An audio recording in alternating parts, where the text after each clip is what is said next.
일본 지진에 우리나라에서도 흔들림이 감지되고 있는데요. 우리나라는 지진 안전 지역이라는 말 여전히 맞는 말일까요? 전문가와 함께 짚어보도록 하겠습니다.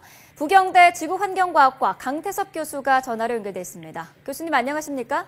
네, 안녕하세요. 네, 자 오늘 새벽 일본 남서부에서 규모 6.1의 지진이 났습니다. 보통 이 정도면 우리나라에서도 느낄 수 있을 정도입니까?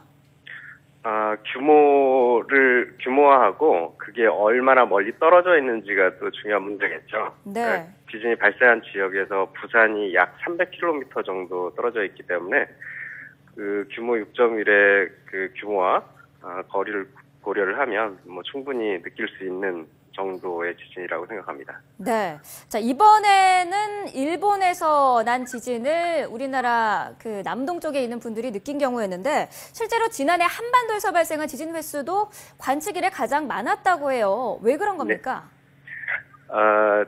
이게 그 우리나라에서 연 평균 약 40여 회 정도 발생을 하는데 작년 2013년 기준으로 보면 90여 차례가 넘거든요. 그래서 약 2배 정도가 넘는 지진 횟수인데 사실은 단순히 지진 횟수만 가지고 지진의 위험성이 더 증가되었다 아니다라고 이야기를 하기는 좀 곤란하고 지진이 갖는 그 총 에너지의 양을 방출한 총 에너지의 양을 생각을 해보면 그렇게 큰 변화가 있는 것은 아닙니다. 단지 이제 그 이야기는 작은 규모의 지진들이 더 이전보다 빈번하게 발생을 했다 이 정도로 얘기를 할 수 있는 것이죠. 그 일각에서는 작은 규모의 지진이 빈번하게 발생을 하는 게 큰 지진의 전조현상이다 이렇게도 얘기를 하고 있는데요. 어떻게 보시나요?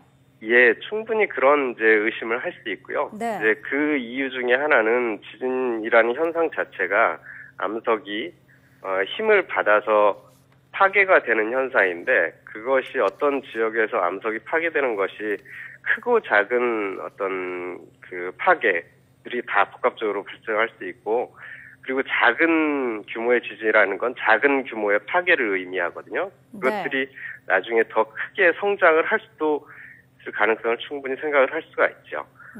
뭐 단정적으로 이야기하기는 어렵고 그런 부분들이 사실 지진을 왜 더 연구를 해야 되는지에 대한 이유가 되기도 합니다. 네, 이번에 발생한 것처럼 규모 6.1의 지진이 일본이 아닌 한반도에서 발생할 경우 어떤 부분이 좀 가장 크게 우려가 되나요?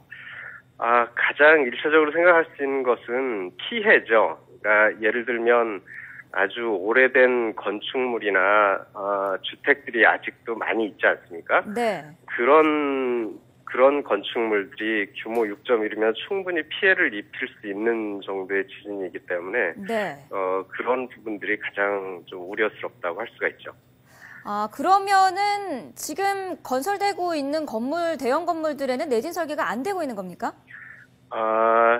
우리나라는 그 법적으로 3층 이상의 건물들은 다 내진 설계를 의무화하고 있기 때문에 그것이 2000년대 초반부터 법령으로 제정돼서 의무화되기 시작했습니다. 문제는 이제 그 이전에 지어졌던 건물들이 어떻게 되냐는 것이 이제 문제가 되겠죠. 네, 그러면은 2000년대 이전에 지은 아파트 같은 경우는 조금 우려가 되는 부분이네요. 그렇죠. 어떤 형태로든지 어떤 뭐 보강이 이루어진다든지 아니면 그보다도 훨씬 더 오래된 건물들은 어차피 뭐 안전 진단이라든지 이런 부분들을 당국에서 계속 지속적으로 수행을 하고 있기 때문에 그런 부분들이 전체 모든 건축물들에 대해서 다 구조물들에 대해서 다 그 포괄적으로 진행이 되어야 된다고 생각을 합니다. 네, 알겠습니다.